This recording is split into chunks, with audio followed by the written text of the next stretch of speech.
Déjà, nous n'sommes pas des gens riches, nous avons besoin d'aide. Certains ont tout perdu, certains ont eu des infiltrations d'eau. Nous sommes aujourd'hui le porte-parole de ces personnes qui ont du mal à joindre les bailleurs. Qui n'a pas connu ce sentiment d'injustice? Payer un loyer, des charges, et pourtant, vous connaissez malgré tout de grandes difficultés.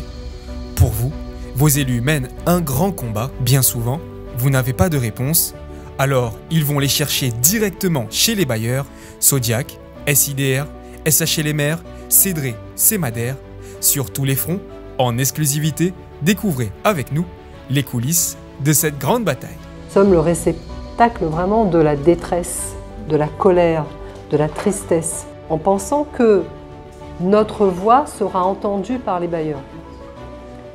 Mais malheureusement, nous n'avons pas toujours de retour de la part des bailleurs. La difficulté des locataires, c'est de ne pas avoir de réponse. Présence de rats et autres.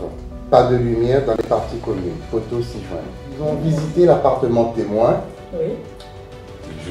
Ils étaient satisfaits. Mais malheureusement, quand ils arrivent dans leur appartement réhabilité, ça n'a rien à voir avec l'appartement témoin. Après Garance, de nombreux Dionysiens sont encore plus fragilisés. Porte-parole de tous ces habitants, ils se battent pour un changement dès aujourd'hui. Quand il n'a pas d'ascenseur ou de chauffe-eau pendant 5 mois, c'est une aberration qu'il paye des charges pour financer un ascenseur qui ne marche pas. Charge, le loyer, ça c'est votre pouvoir. Pendant 5 ans, ces locataires n'ont pas payé de loyer? Ah non, ben, c'est ce qu'on demande nous. Non. Ben, il paye, alors, un locataire paye son loyer pour avoir un service, pour habiter dans un logement décent. Il n'a pas ce service. Pourquoi il paye? On l'a pas fait. Morphée a raison.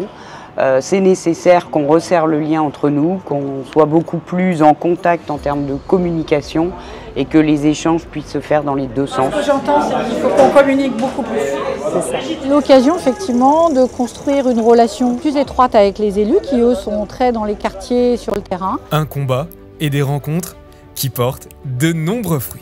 Puis que Monique a fait, elle emmène à nous là-dedans, aller batailler un petit peu et aller chercher aussi des solutions avec les bailleurs. Arrive, mais les documents déjà sur la table, hein, le diagnostic qui commence à faire, comment on peut travailler demain. On dit souvent qu'on est des élus de Saint-Denis. Non, nous ne sommes pas des élus de Saint-Denis. Nous sommes des élus des Dionysiennes et des Dionysiens qui habitent Saint-Denis. On va continuer cette pression pour notamment gagner l'allègement des charges, mais aussi pour que cette communication et ces efforts des bailleurs soient plus récurrents, plus longs dans le temps. Ça a surpris aussi la méthode, hein. Ça a surpris, mais si au final on a des résultats, on sera des élus heureux et c'est pour ça qu'on a été élus. C'est pour porter aussi la voix des habitants de quartier.